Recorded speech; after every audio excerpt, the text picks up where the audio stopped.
Hey everyone, my name is Chrome and this is Van City Van Life, and today I want to talk to you guys about something that is purely essential for your van. Everybody's van needs one of these, and I'm going to say that's the straight truth from me to you. You need one. That's the freaking truth. This is the best purchase I've ever made for my van, and I am in love with this. As the months go on, this van build is just it's getting better and better and just feels so much more like home. Check this out.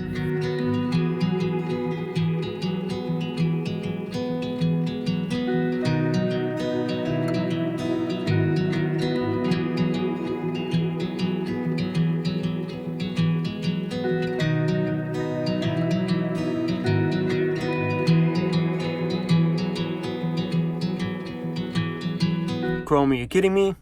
Nah, for real. That fan is hands down the best thing I have in my van right now. I've gone through some stages in my van where I've had other things that were my favorite thing, but that, as of today, that thing, perfect little round thing in my hand, you see that? That's like heaven right there. That thing changed the whole feel of this entire van. I know. See? Even the lady outside thinks so. All right, let's talk about it. The coolest thing about the fan is that it turns 360 degrees. Any which way you could possibly imagine that you needed airflow, this thing could get it in that direction from one stationary position on your counter, mounted on your wall, wherever you wanted to. This thing is just so much freaking fun to play with. Oh, this thing is just freaking awesome. Talk about changing angles. This thing also has another adjustment down here as well too, so you could adjust this any which way you wanted. I have this mounted to the top of my counter because I didn't know exactly where I wanted to mount it, and for now, you know what, it gets me by, it does the trick. But if you were to mount this against the wall, you could pull this lever and lie this completely flat. So imagine this way on your wall. You could lie it completely flat so it takes up no room, it doesn't pop into your living space at all. This thing is the ultimate freaking space saver, and I freaking love it. So much fun, you guys. You have to get one just for the sake of playing with one of these things. Super freaking cool. Everything seems to be pretty well built. The little fan blade, I don't know what the specs are on it. You guys can dig that up on your own. We all know Van City Van Life is not a techie channel, but pretty freaking cool. On here, it's got your power on. It's got 3 settings. 1, 2, 3. Woo! Feel that breeze. And another cool, shut off. Another cool feature, you'll see some LED lights along here. Well, if you push this, so you turn it on, you push this one, that light turns on, next light turns on, next light turns on. So what these are timers. Hold on. The timer settings are pretty cool. They're in various little intervals. I think the maximum time is 4 hours or something like that. And then it just automatically shuts the fan off on its own, which is great because if you're turning it on before you go to bed and you don't need this thing to run all night, you just want it to be, well, enough of a breeze to get you falling asleep on a hot night, then this shuts off so it saves your battery, which I think is freaking pretty awesome. Also, there are the same buttons on this side as there are on the other side of the fan, meaning that no matter which way you mount it or which way you come at the fan, you can access all the controls. So very smartly built. Now, here's the big question. Besides it being super freaking cool, fun to freaking play with, and super freaking versatile on how you want to mount it or adjust it, what kind of power does it draw? Well, let's find out. I got the fan wired up to this little 12-volt plug, and we're going to be plugging it into this little Honda battery. And the reason why I'm using this one is it actually has a screen display on the front, which is going to let us know the output of this little fan back here. So let's go turn this on to the lowest setting. The lowest setting is the one that I seem to be using in the van at night. Last night it was a bit warmer, so I had it on setting number 2. But on the lowest setting, oh, look at that. The fan pulls 3 watts. 2 watts, 3 watts, that's it on low. Pfft. Amazing. Now that summer's coming, having a fan and a breeze inside of the van has changed the game. Because if you're new around my channel, I lived the entire last year of me being in the van and a whole year with no fan inside and no roof vent. I got both of them this year. But since I've had that, I've turned that on the hot nights, but it hasn't changed the game like that thing has. So let's turn it on to setting number 2. Right now it says it's actually sitting at 3 to 2 watts. Setting number 2, which is quite the breeze. I had this on me last night and you could feel it circulating all over. Like right now, whew, feels so good. Oh, look at that. What more could you ask for out of a fan? On the middle setting, it's only pulling a steady 4 watts. The breeze off that thing is awesome right now. Let's crank this up to high, which is level 3 on here. And that is moving some serious air. So on max, look at that. And that's like probably, my bed's 4 feet, so that's probably 5 feet from the fan, and you can see it moving my little fake flowers over there. That thing is awesome. All right, on max, what you pulling? A steady 6 watts. What more could you ask for out of a fan in your van, but one that's gonna move a ton of air and only pull a maximum of 6 watts? 6 watts, that's insanity. And the amount of breeze that thing puts off is very impressive.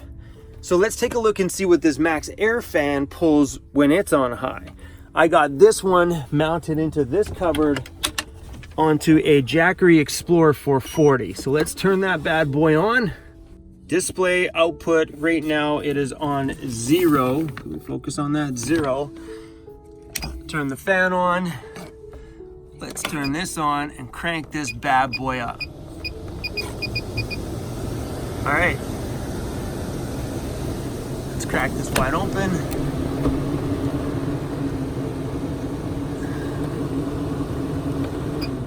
Make sure it's going the right way.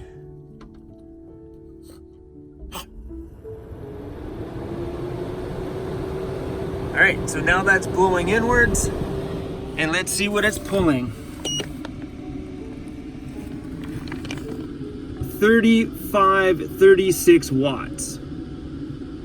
Making that max air a massive power sucker in your van. So I think if you're gonna start this lifestyle and you're really on a bit of a budget and you're not too sure about cutting a hole in your roof yet, I suggest picking up a fan like that one. It's a little bit on the pricey side, but for the amount of like very little power consumption that thing has, it's pretty badass. And if you were to mount it, which is pretty cool, if you were to mount it on a flat wall, it would only stick out about this far when flat. Then you could lift it up, rotate it any direction you wanted it when you needed to use it, and then lie it back down flat when you're not using it at all. My dog's outside losing his mind in the sand. What's wrong, buddy? I originally seen that fan in the van, but come on, buddy. Hold on. You can go around the log too, you know, bro. Come around. You know, come over, come around. There you go, buddy. I originally seen the fan in that van tour that I did for Rainer Outfitted. They got a Sprinter van, they do van conversions, but they had it. And I just love the look of it. He didn't even tell me about the low wattage consumption, but as soon as I bought it, I was like, oh, this changed the game. Very big fan of that fan. That's all we want on a hot summer night, is to have a nice breeze on us and the temperature in the van feel really, really good.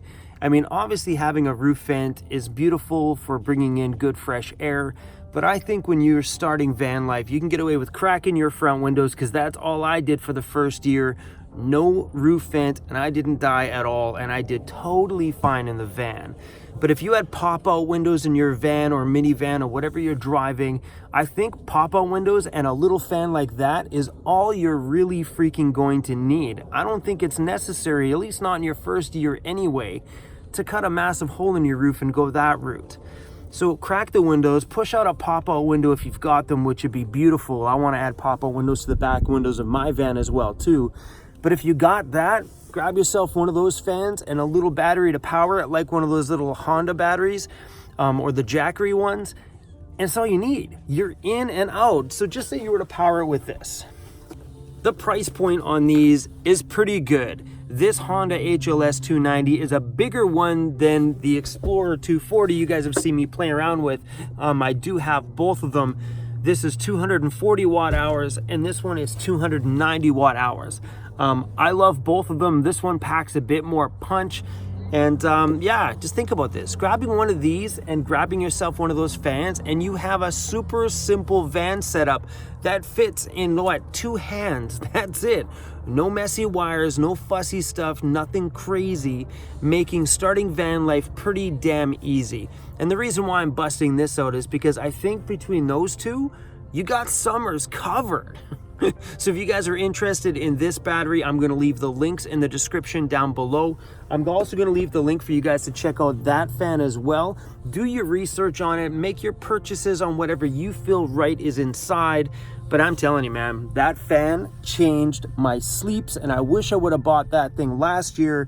So Rainer from Rainer Outfitted, why didn't you come meet me last year so you could introduce me to that really awesome fan? Because my life today wouldn't be the same without it. I know having a roof vent and the whole topic surrounding the roof vent is a pretty slippery slope to chit chat about because everybody's got their dead set opinions on it. But that's why I rocked 4 full seasons in the van over 1 entire year without one, because I was tired of people saying you can't, you can't, you can't, you can't. Well, I did, and I'm alive, and I'm more happy today than I've ever been. And that was without chopping a hole in my roof. So now that I've got one, I can tell you the truth. Sure, I haven't put it to a full test throughout the summer, but I can give you my opinions on it right now. Please keep in mind the climate you live, the areas that you live in, and what your summers are like and what your winters are like are going to play a total different role in what you need in the van. I'm a Canadian. I have really mild winters and pretty mild summers. I'm not living in a dry, hot, arid desert all summer, so you're going to have to learn these lessons on your own. I learned these lessons on my own, so I'm just sharing my experiences so far in the van with you now. But I'm going to say, if you're in my area or around climates that are very much like mine, I think you could probably start van life without one and add one later if you really needed to. Get yourself a small battery, grab yourself a fan, get in the van, and see what it's like. Van life is an experiment. There's no right way, there's no wrong way, and everybody talks, everybody's got an opinion and something to say.